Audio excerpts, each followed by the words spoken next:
संपूर्ण देशासाठी जगासाठी एक दुःखद बातमी समोर आली ती म्हणजे आज लंडनला जाणाऱ्या एअर इंडियाच्या विमानाचा अपघात झालेला आहे। विमान अपघाताचा व्हिडिओ जो आहे तो समोर आलेला आहे आणि यात टेक ऑफ नंतर अवघ्या काही मिनिटातच या विमानाचा अपघात झालेला आहे। हे विमान क्रॅश झालेलं आहे। मात्र आश्चर्याची गोष्ट म्हणजे या विमान अपघातातून एक जण वाचलेला आहे। 242 प्रवासी विमानातून प्रवास करत होते। अनेक जण जळाल्याची माहिती समोर येते। मात्र या विमान अपघातातून चमत्कारिकरित्या एक जण बचावलेला आहे। तर तिसरी दृश्य आपण पाहतोय, अमित शहा हे अहमदाबादमध्ये दुर्घटनास्थळी पोहोचलेले आहेत। संपूर्ण परिस्थिती त्यांनी जाणून घेतलेली आहे। संपूर्ण परिस्थितीचा आढावा त्यांनी दुर्घटनास्थळी जात केलेला आहे। विमान अपघातासंदर्भातल्या या 3 मोठ्या बातम्या आपण पाहतोय। 242 प्रवासी संख्या असलेलं हे विमान आज उड्डाण घेतलं अहमदाबादवरून लंडनला जाण्यासाठी।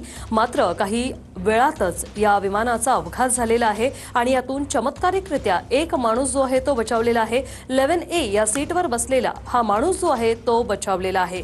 आता या माणसाकडून यांच्याकडून संपूर्ण अपघात कसा झाला या संदर्भात अधिक माहिती मिळू शकेल। तर विमान दुर्घटनेत एक व्यक्ती जिवंत आढळल्याची माहिती। रमेश विश्वकुमार असं या व्यक्तीचं नाव आहे। यांनी मीडियाला माहिती दिली। आधी ब्लास्ट झाला, नंतर विमान कोसळलं असं रमेश विश्वकुमार यांनी म्हटलेलं आहे।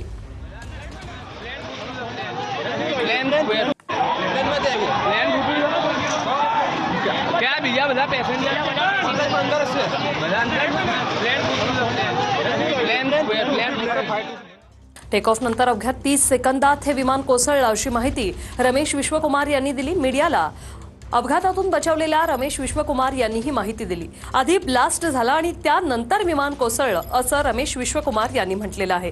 या भीषण अपघातात ते बचावलेले आहेत आणि ते स्वतःच्या पायावर चालत रुग्णालयात दाखल देखील झालेले आहेत। त्यांनी जेव्हा मीडियाशी संवाद साधला त्यावेळी त्यांनी ही माहिती दिलेली आहे। एक मोठा चमत्कार म्हणावा लागेल। एवढ्या भीषण विमान